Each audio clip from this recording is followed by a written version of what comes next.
एक सरकारी स्कूल में दादू शहर के, जहां से वजीर आला सैयद मुराद अली शाह साहब, ये सैयद मुराद अली शाह साहब का दादू है, जिस स्कूल के अंदर भैंसें बंधी हुई हैं। देखें क्या जबरदस्त को एजुकेशन सिस्टम है।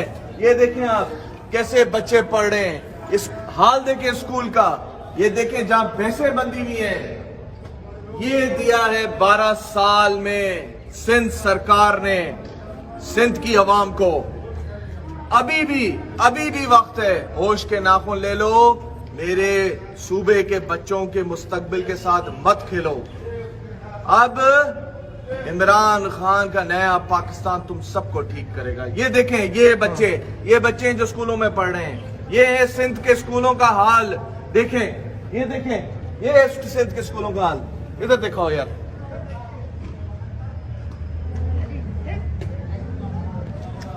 ये गरीबाबाद हाई स्कूल दादू बॉयज, जिसको 8 साल कंप्लीट हो गए 2013 जून के बाद, इसमें एक भी किस्म का कोई काम नहीं हुआ।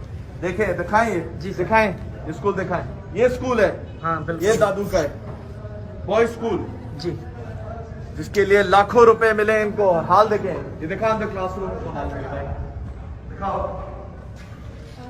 ये आगे दिखाओ इनको। ये हेडमास्टर रूम है, ये हेडमास्टर की ऑफिस है, ये स्टाफ इसका स्कूल का स्टाफ है। ये देखो, ये हेडमास्टर रूम है। मुराद अली शाह, शर्म करो, हया करो, डूब मरो। देखो ये हाल किया तुमने मेरे सिंध का। ये हाल है तुम्हारे, हमारे सिंध का। रोना आता है ये हाल देखकर। मुराद अली शाह क्या करोगे? पैसों को कहां लेके जाओगे? शर्म करो।